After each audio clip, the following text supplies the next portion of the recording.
Welcome to the Global Trail, where we blaze paths across our world. In the middle of Africa's largest lake, there's a rock barely bigger than a football field. It doesn't show up in travel brochures. There are no hotels, no postcards, no promises of paradise. And yet more than 500 people fight to stay on it. Migingo Island is chaos in its purest form. Rusted tin shacks piled like Lego bricks. Engines growling day and night. Deals struck with nods instead of contracts. No police, no taxes, no peace. But somehow, it works. They say laws don't exist here. But what no one expected was this, that without rules. A different kind of order took over. So what keeps people on this sweltering speck of rock? And why does no one ever want to leave? Let's find out. From above. Migingo looks like a glitch, a jagged blot in the middle of Lake Victoria, swallowed by clouds and waves. No trees, no space, just rooftops crushed together, smoke drifting from unknown fires, and bodies moving like clockwork. You might think it's temporary, a fishing outpost, a survival fluke. But this place has outlived wars, governments, and weather. There are no addresses, no written rules, and no national anthem. Yet every square meter is claimed. Every movement has meaning. A nod replaces paperwork. A stare means don't cross this line. It started with one fisherman, then a few more, then hundreds, and now it's a floating micro-society held together by fish, fire, and fear. Why do they stay? Because Migingo, for all its madness, offers something rare, the promise of immediate reward and the constant threat of losing it. Today, we journey into the beating heart of this lawless island and discover a world more organized than it appears. Migingo was never meant to be lived on, and yet it refused to stay empty. For years, it was just a rock, wet, lifeless, and forgotten. Fishermen passed it by without a glance. Rumors spread about strange lights, whispering winds, and noises no one could explain. It was the kind of place boats avoided, even when the lake was calm. But desperation rewrites maps. In the early 1990s, a group of fishermen, running low on options and luck, dropped their nets near the island out of pure necessity. What they pulled up stunned them Nile perch. Big ones, strong, untouched. The next day, they came back. Soon, word spread across the lake like smoke. Migingo was gold beneath water. One boat became 10, then 30. By the time anyone asked who the island belonged to, it was already home to people who weren't planning to leave.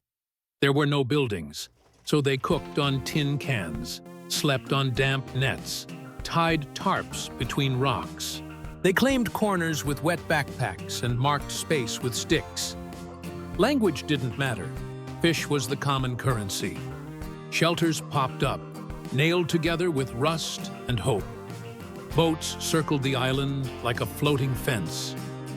Trade began soap for fish, ice for nails, favors for room to sleep. A floating city was forming without a blueprint, without permission. What began as a survival stop became a destination. The fish didn't just feed the people, it fed ambition. And as the perch kept coming, so did the people, not just to catch, but to claim. And Migingo, once a rock no one wanted, became the island everyone would fight over. Who rules a place without rulers on Migingo? Power whispers and everyone listens. There are no police stations here, no mayor's office, no courtrooms or council meetings, but don't mistake that for lawlessness. Migingo is ruled by a code unwritten, but understood. Step onto the island, and you'll feel it immediately. Spaces are spoken for, though no signs exist. A wooden bench leaned against a wall. Someone sleeps there, a corner between two shacks. That's a drying zone for fish. Cross into the wrong space, and you won't be told with words. You'll know from the silence or the stare. Conflicts don't go to trial. They stop where they start, quickly and publicly. If someone cheats, takes more than they should, or disrupts the rhythm. 3 things happen: a circle forms, someone steps forward, and punishment is delivered without hesitation. Sometimes it's a rope, sometimes a stick. But most often, it's the collective force of the group reminding the individual that no one's bigger than the island. And then, there are the watchers, the silent ones. They don't fish, they don't trade. They just watch, perched on crates or leaning against boats. They see everything. They remember who cut the line, who lied about their catch, who got ice they didn't earn. No one appointed them. But when they shift, the island shifts with them. Deals pause, voices lower, and if they speak, the matter's settled before it begins. Newcomers learn fast order. Here isn't imposed, it's performed. Migingo may not have written laws, but it has memory. And on this rock, memory enforces more than any badge ever could. On Migingo, ice isn't just to preserve fish, it decides who wins, who eats, and who gets left behind. Every day begins with boats pushing out into the lake, patched motors, fraying ropes, and barrels half filled with fuel. They chase the same prize, Nile perch, thick-fleshed, white, and in constant demand. But catching the fish is only half the battle. What happens next is a game of timing, weight, and ice. There's no freezer on the island, no storage facility. The only thing standing between a fresh fillet and a spoiled mess is a block of melting ice, shipped in from the mainland. It arrives wrapped in rags, already sweating from the heat, divided by men who speak little and remember everything. Who gets the best chunk? The one who paid on time last week? The one who didn't start a fight? The one who didn't try to cheat the scale? That ice becomes power. It lets you sell first, dry your fish faster, and avoid bargaining with buyers who smell decay. Those who receive none, their catch loses value by the minute. And that's when the tricks begin. Some soak fish in water to inflate the weight. Others slip small stones under layers of fillet.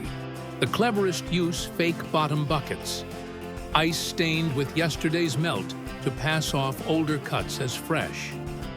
Buyers play their own games, claiming the load smells off, pulling out torn bills, or suddenly remembering a discount from last week. No one keeps receipts, but everyone keeps score. And through it all, ice decides the tempo. It grants favors. It creates debts. One piece can buy silence, protection, or a second chance. Because on Migingo, fish brings food, but ice brings leverage. When the sun disappears, Migingo transforms, and liquor writes the rules. As darkness falls, the island doesn't quiet down. It shifts into something rawer. Smoke rises from blackened pots balanced on stones. Radios tied with wire crackle with music. Wet clothes cling like a second skin, and the metal walls still radiate the heat of the day. In narrow alleys lit by flickering bulbs and flashlights wrapped in plastic, the mood thickens. Bottles pass from hand to hand unmarked. Potent, often mixed with industrial alcohol and lake water. Laughter grows louder. So do tempers. Deals are still being made. But now they come with drinks, slurred stories, and unspoken tensions. Those with money choose the music. They pour first. And in these circles, generosity isn't kindness, it's dominance. Then comes the moment it all turns. A voice gets too loud. A joke cuts too deep. Someone stands too fast. Fists clenched. The reaction is instant. A group forms. Hands grab shoulders. Someone pulls a rope, a stick, a length of cable wrapped in cloth. Punishment happens right there, swift, silent, and brutal. No debate, no warning. It's not about pain. It's about message. And when it's over, the island breathes again. Women move through these spaces with a different kind of power. They cook, trade, sometimes offer drinks, but always watch. Their glances warn before words are needed. They sense danger before it arrives. Some have agreements, protection in exchange for presence. Others need none. When they act, it's fast and final. Outsiders think chaos reigns at night. But here, it's a balancing act. A performance everyone knows by heart. The island stays standing because its people know just how far to go and when to pull back. Because on Migingo, power doesn't wear a uniform. It drinks from a stained glass and decides who sleeps in peace. There are no rulers on Migingo, but there is order, and everyone knows where they stand. Walk across the island, and you won't see borders, no flags, no fences, but ask anyone, and they'll tell you which area belongs to which group just by who's standing nearby. Uniforms change. Some carry clipboards, others rifles. One day they're Ugandan, the next Kenyan, and sometimes both. To fish, you must pay, but who and how much? That depends on who's in charge today. So the fishermen adapt. 2 flags on the boat, duplicate papers, neutral greetings. Their goal isn't fairness, it's to keep fishing. And when enforcement fails, society steps in. Conflicts don't wait for government. They're resolved in minutes by gestures, silence and consensus. One person steps forward, another steps back. A punishment is delivered. Then it's over. No announcements, no lingering. The true enforcers don't shout. They sit quietly, always watching. Their power lies in memory. They remember who skipped a line, who caused trouble, who earned respect. No one asks them for approval, but when they nod, things move. Here, memory is law, and reputation is everything. If someone breaks trust too often, they're frozen out. No food, no help, no space to sleep. No one says it out loud, but doors close, eyes avert, and the person either leaves or fades. Some newcomers don't notice at first, but over time, they feel it, the weight of being unwelcome. No drama, just absence. And in a place this small, silence is louder than any punishment. Migingo works not because it's organized, but because it must work. Everyone's survival depends on it. Every gesture, every trade, every shared corner is a negotiation of space, trust, and timing, and somehow it holds. No government could design it. No law could contain it. Yet, day after day, it breathes, adapts, and survives a world built not on structure, but on rhythm. Migingo isn't lawless.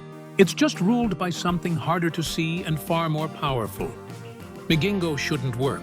It's too small, too chaotic, too tense, with no roads, no police, no government that truly claims it.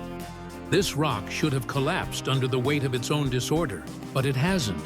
In fact, it thrives because beneath the noise and grime, Migingo reveals something profound that humans, when pushed to the edge, will still build rhythm. They will still create structure, even without rules.